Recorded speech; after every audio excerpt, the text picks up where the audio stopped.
Top of the day, thank you for joining us on another episode of Local Pulse, a program by QuadriPoint Communications, where we are exploring the different avenues by which citizens can exercise their democratic rights to participate in the sort of development they would like to see. Today, I am surrounded by gentlemen from the Constituency Development Fund of Livingstone constituency. I'll allow them to introduce themselves. My name is Mwendalubi Maumbi.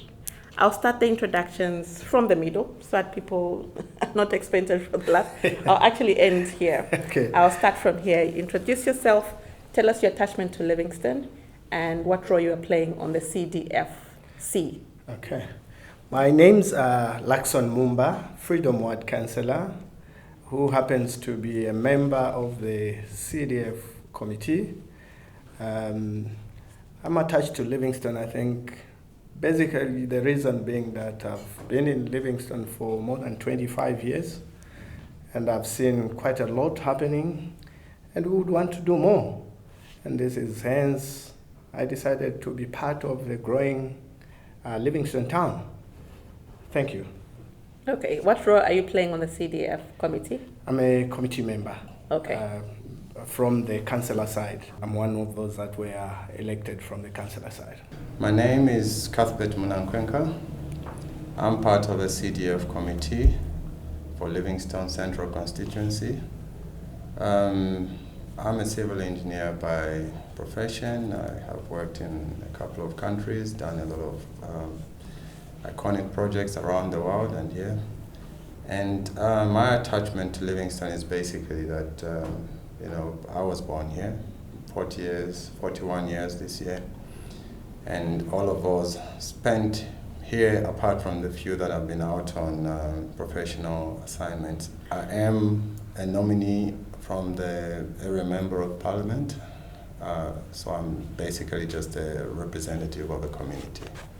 Thank you. Thank you, Madam Moderator. My name is Christopher Siamwenya. Christopher Siamwenya has been in Livingstone since 1976. I came to Livingstone in 1976 to come and train as a teacher at the David Livingstone College of Education. Upon completion of my course, I was posted at Mujara Demonstration School. Since then, I've been living in Livingstone. I've done work as a lecturer at the David Livingstone College of Education in Technology. And I've done a lot of work in NGOs. Finally, when my time for retirement came, the ministry appointed me as headmaster Dambwa Basic.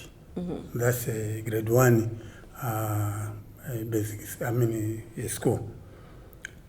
As a CDF member, I'm the chairman for CDF. How did you find yourself as chairperson of the CDF committee? Thank you. According to the CDF guidelines and the CDF Act, when members of CDF are appointed, they choose their own chairman. I was appointed in this committee by the member of parliament as a community representative. So when the members sat with their mandate to choose a chairman, that is how I was given this privilege to be the chairman of CDF. Okay. Yes. I do understand that the CDF committee comprises 12 people. Could you help us explain who the other 9 people on the committee are? Yeah, so we've got one councillor who is an appointee from the MP, mm-hmm. and then the other 2 that are actually elected from the side of the councillors. That's 3 councillors? Yeah. Then we've got the rest, which are community members. Others represent churches. Then we've got director planning, mm-hmm. Director engineering from the council, and finance director. Okay. Has he left out any other members on the CDF, the composition? One from the civil society organization, and also somebody from the faith-based organizations. Okay. Yes. So like every other constituency in Zambia now, there's 25.7 million kwacha. that's earmarked for the Constituency Development Fund, which is a very big jump from what it used to be in the other years. Right from the top, I would like to find out which framework, as you sit as a committee, are you using to determine what kind of projects, which kind of people are being funded for the Constituency Development Fund? Thank you, moderator. Actually, as a CDF, I can say that you are touching on our roles as a CDF committee. CDF committee does not choose any project. We do not know which projects are coming to CDF. Our role is to receive projects that have been listed or shortlisted by ward development committees in all the 20 wards. So we receive those project lists as a CDF. After receiving them, we compile those projects. We don't, the compilation does not say the first one will be the first one to be chosen or something. No, it's just a matter of compiling. After compiling this project list, now it's the role of CDF committee to deliberate on those project lists. The deliberation we do is, for example, if we receive 2,000 applicants, 2,000, and maybe we need only 68 applicants. 68. We are supposed to, the money is available for 68 projects. So the CDF committee will deliberate on all the 2,000. And that's where perhaps the terminology, as you are deliberating, what framework are you using to perhaps narrow the list down? That's where I was going to. Okay. All right. Maybe the committee members can come in. So like what the chairperson says, as a committee, we do not really have complete control of what comes to the table. Okay, we have the mandate to obviously look at what comes to the table subject to the guidelines and other things. But we sit with a secretariat drawn from the local authority, who are the custodians of the city development plans, the ward development plans, and also the integrated district development plans. And through the usual layers of social governance, which now narrow down to the ward development committees, there is projects and initiatives at community level that are in tandem with either the ward development plan or the district development plans and other plans that the local authority uses to try and manage the development. I think it would be the district integrated development plan for the constituency. So all those projects come out from there at ward level. And there is, a vetting process, also, although very, not very categorical, but there is always a vetting process at local authority level, where if a project is proposed by the WDC, they'll be able to just check with what the city integrated plan is, and they will determine, would this be, perhaps before we even delve deeper in, the chairperson has mentioned that the applications are received. Who is there when those applications are being received up to the time that they're being opened? Okay. So at the point when they submit, it comes to our secretariat, and then that's when we look at all the applications. The secretariat being the council, the local authority. The local authority, yes. Okay. Which is managed with the members of the committee, the members that find themselves in this CDF committee. Okay. Yeah. So at that point, that's when we come in as the CDF now to look at what has been submitted through all these 20 wards to our secretariat. Okay. Yeah, I have to add one small thing. I think also the specific about the Livingston constituency, activities under this particular fund. Okay, so what happened is the there was a bit of a lag in time between when the adverts were sent out for the projects to, for the community to actually apply for them, and the time that the CDF was brought into function. Okay, at that point, there was already appointments, but we had not started to actualize our activities. Okay. However, under the guidelines, the Secretariat under the local authority is responsible for sending out these adverts. Okay. So the publicity around the CDF, that falls under the local authority, or is it under the wards? Does it fall under the CDF committee? It falls under the CDF committee. Okay. They have to sit and agree on how publicity gets churned out. Okay. So in the case of Livingston, how much publicity, what forums were used to raise awareness on the CDF and what it entailed for people that wanted to be a part of it? I think in terms of Livingston, we had publicity through radios, TV, and in communities, actually, the councillors took a leading role together with the WDCs.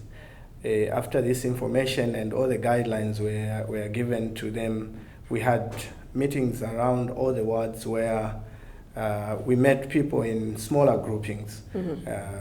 That's that for is our zones now.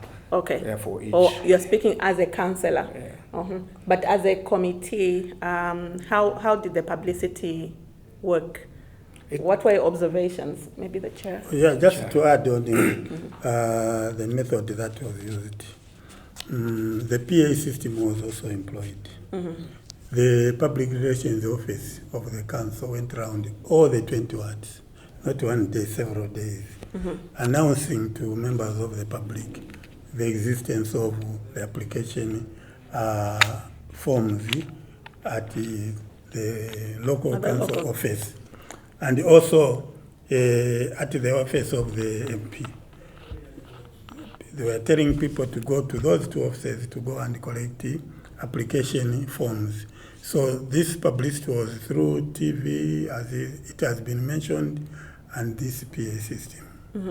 What gaps do you, as a committee, I'm from Dr. Mobitana ward, for instance, Yes.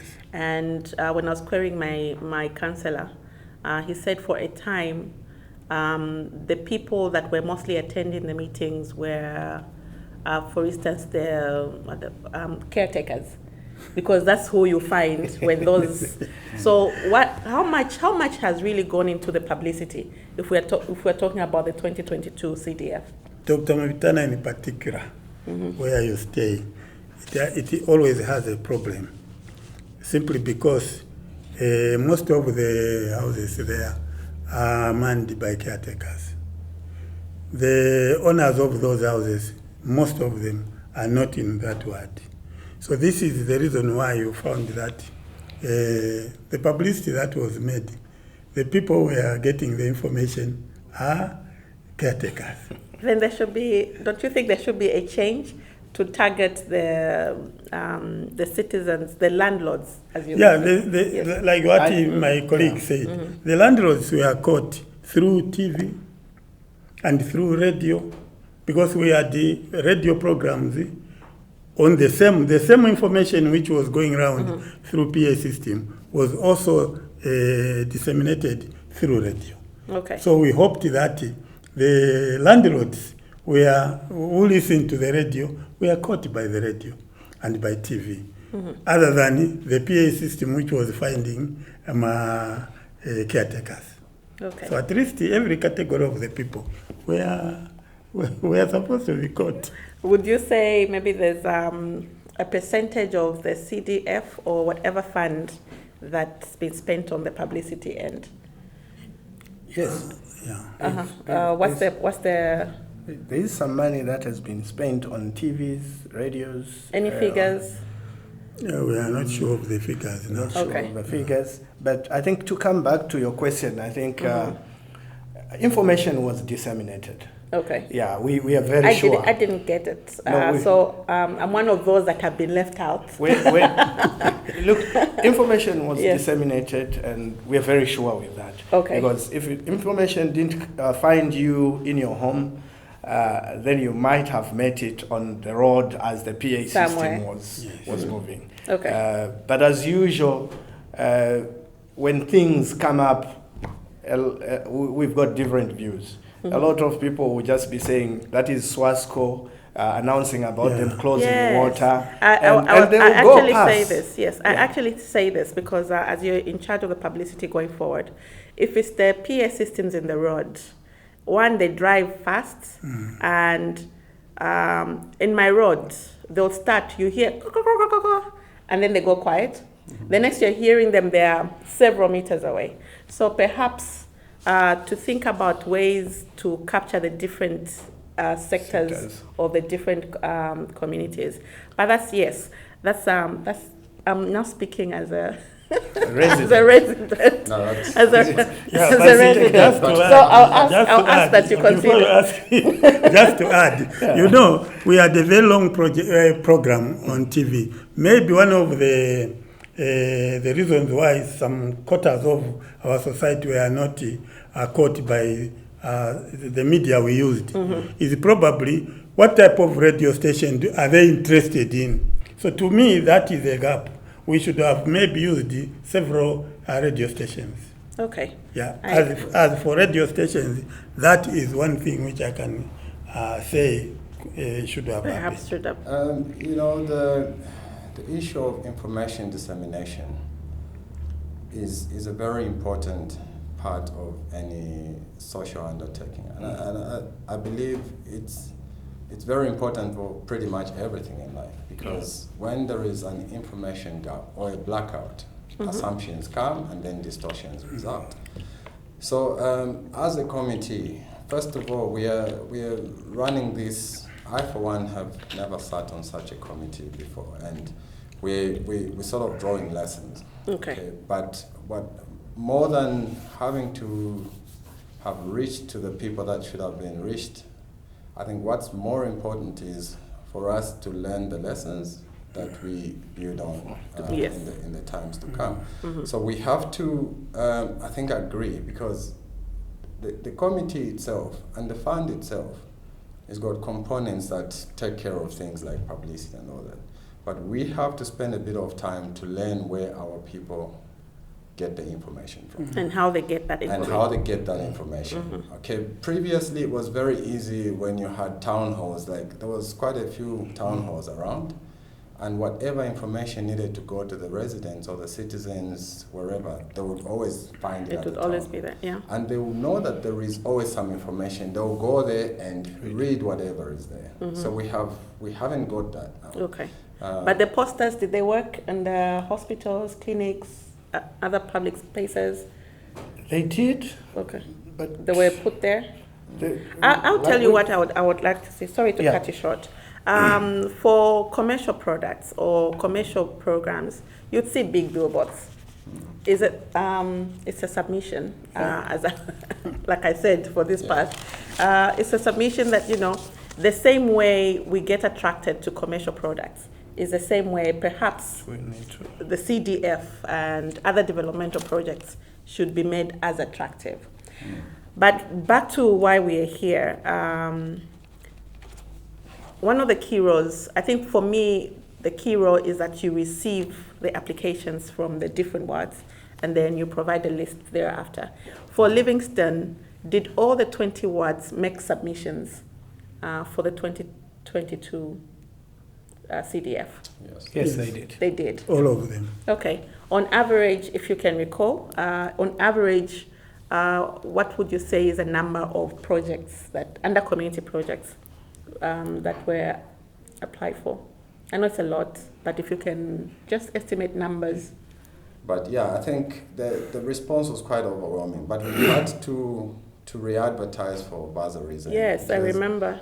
Yes, there was because an at extension. the time, even with the number of applicants we got, we could not spend all the money available. So we thought, let's roll it again and see how it's going to come. And I did mention, just for context, yes, there is 25.7 million CDF for 2022, but how much of it has been released so far?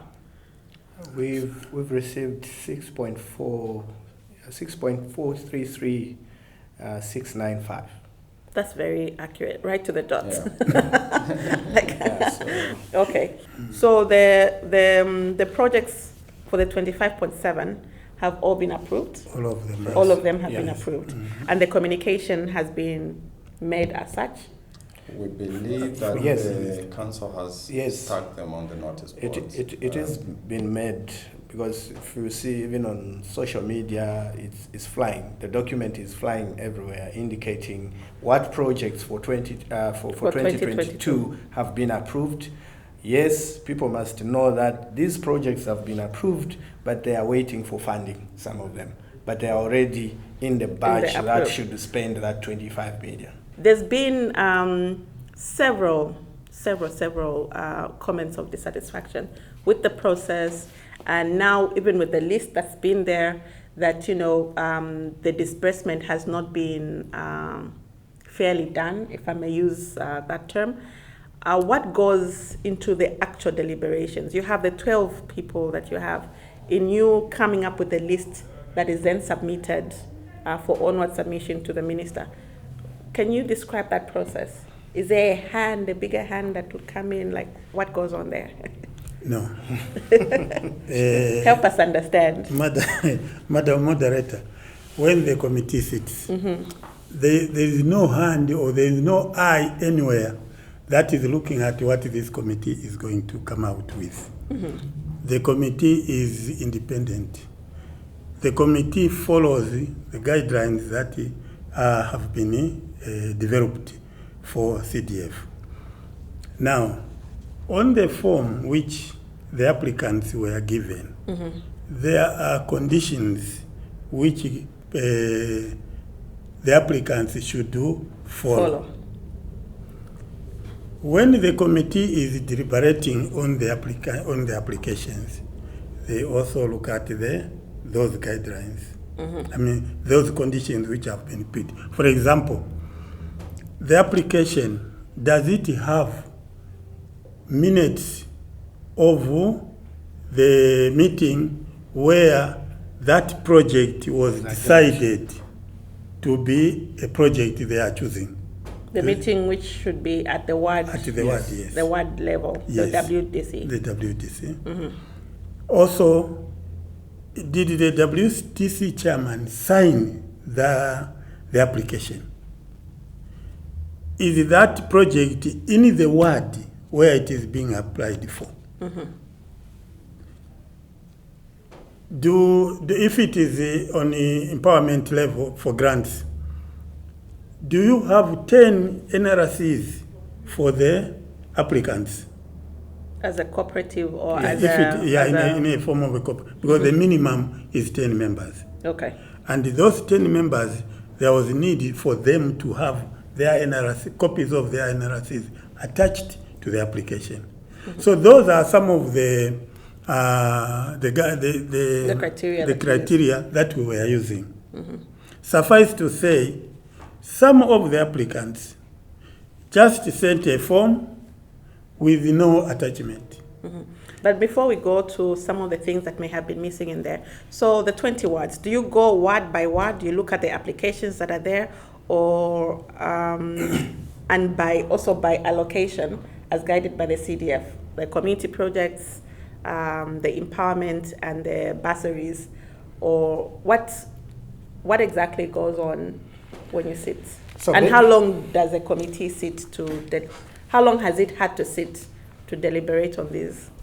We said quite a number of times. Yeah. So basically, what happens is when the documents are brought to this committee, it will be a pile for this ward, a pile for that ward, a pile for that ward. So 20 piles yes. in the case of Livingston. Yes. So what happens? The secretariat will put up a list of all those applicants, because as they submit then they will have to put them in the database. So we'll be given the database list of all the applicants, and the files or their application forms will be given to us as well. So basically what we'll go to page number 1 of the database list. We are looking at Dr. Mubitana. So can we have the documents for Dr. Mubitana? So we'll get them. And once we get them, then we'll start. All 12 of you? Yes. Yes. Okay. Yeah, we'll share them. It doesn't mean only me must have them. No. So we'll share them. And once we share them, list number 1, James and John Cooperative.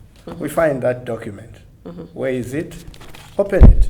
Let's look at the attachments. What is it that is there? And we look through that document. If we find that there is information missing, who are we?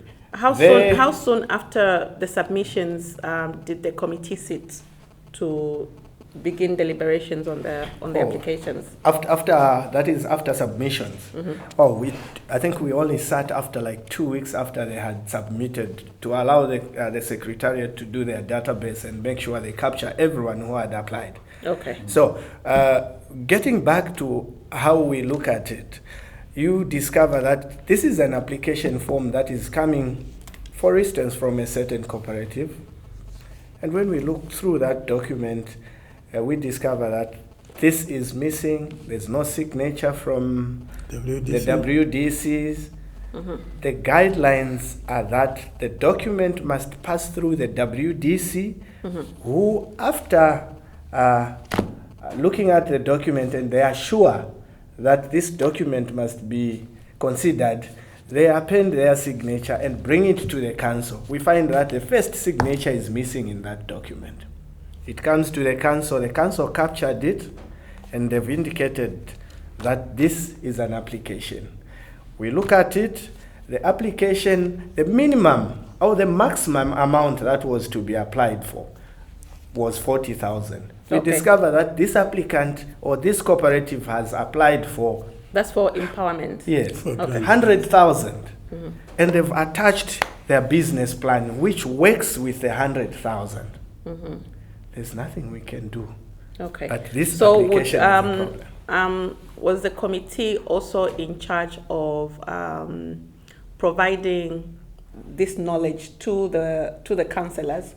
Because then they're the ones that would then pass it on to the Ward Development Committee, where the Ward Development Committee is trained in what is expected. The Ward Development Committees actually were trained. Okay. And also the application form, it had all the details that the applicant was supposed to follow. It was absolutely clear. So at the point that they're receiving the documents from the WDCs, there's no checklist right there and then, or they're just submitting and leaving? Well, a typical application form would have a checklist attached to it. Yes. So whenever they go to the local authority to get the form, that checklist along would be with there. it, there would be a checklist. So it would say 10 NRCs, business plan, and the names of the people and all that, and minutes of deliberations that came to the conclusion. It's all there within the application form. But with all the boxes that have to be ticked for an application to go through, it is only part of the vetting process. Okay, so you come to a point where you've now picked all the applicants that are eligible. Okay. Okay, but we're not based on the number of boxes. Based on the numbers of the boxes that they've ticked. So then you come to a secondary consideration now. How do we downsize this to match the kitchen? Yes, and at that point, are you also looking at how much money? Yes, that's actually the thing. there. So you then start to narrow down. Okay, there is times when we have said, okay, this is John, he wants 20,000. This is Grace, he wants 20,000. They've all ticked the boxes.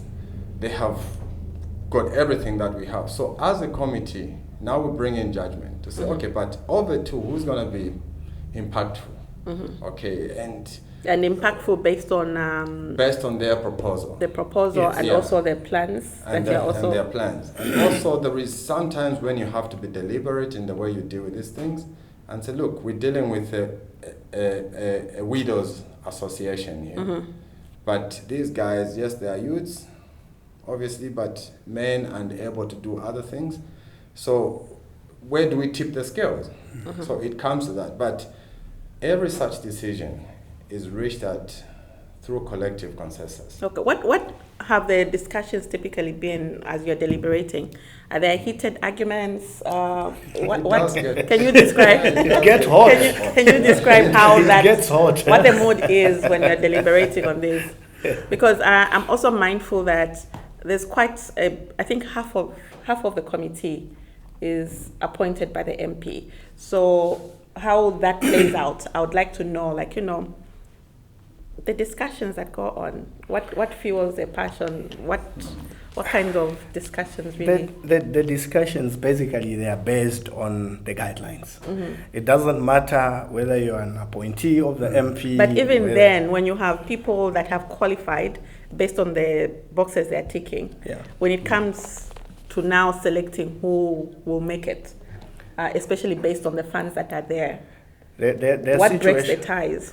There are situations where you look at this cooperative, there are physically challenged people in there. Of course, they pick the first lead. So whether there's a tie, we get to a point where this tie must be broken. And these are some of the notes that we are using. So we look at this group, this cooperative. I think that's an easy one to choose because they are, for lack of a better term, they're a special group. But for others where really there's a tie, how is that broken? There will be peculiarities. That, sometimes. Do you get to vote? How do you break the? Yeah, but we haven't come to a We point have where never we You want not to get, vote. okay. There is So always, at some point you get. there is reach always some consensus. criteria that you can Yeah. evoke. There is countless of them. Sometimes we might even have to come and say, okay, but who brought in the applications earlier than the other? If Okay, it gets so when really they're down to applying, voting. when they're submitting, there's also an indication of what the date. No.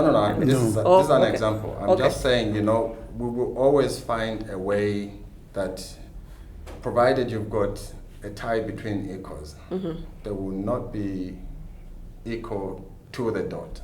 Okay. Okay, so we'll see who's got a slight advantage over the other, but it will always be a result of consensus. So and we've never really gone Gotten on to- without a solution. Yes.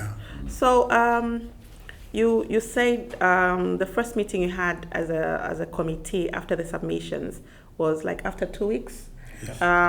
At which point do you have room then to go back to the WDCs for certain omissions that they may have, because I think there's that provision that there can be that interaction to right the wrongs that may. Actually, during the deliberations, there are times, as you are saying, when we see that this is a minor omission, there and then we will either call the WDC chairperson or the individual. We have done that several times Okay. to clear that omission. We don't wait to say we'll do it next week, we'll do it that week. No, we do it there and then.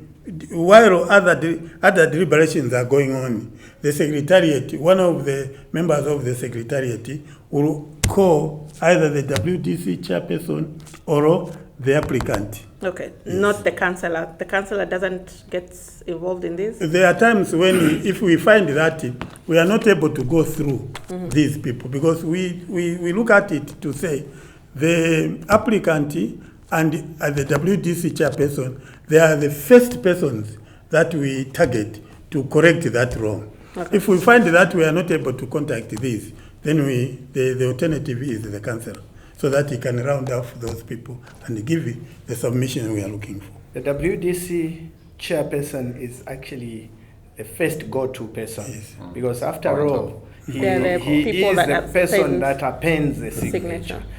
In an event where we find that there's an omission, let's say for a school-going child who has left the passport-size photo not attached. WDC, the document that you brought here, it's lacking. Because we've seen that there's an acceptance letter from the school, there's a letter of recommendation from the church, the school has also written, but you've even appended your signature. What is the problem? Why don't we have this ID? So those are some of the things that we do, and we've done it to so many.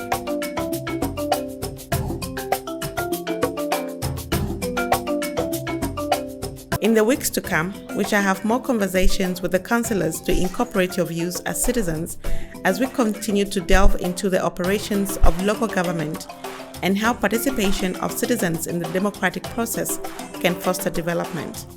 In the meantime, we would like to hear from you. If you have any comments or suggestions about the program, send them to localpulse@quadcommunications.org or call us on 0977 586 506. Thank you for your time.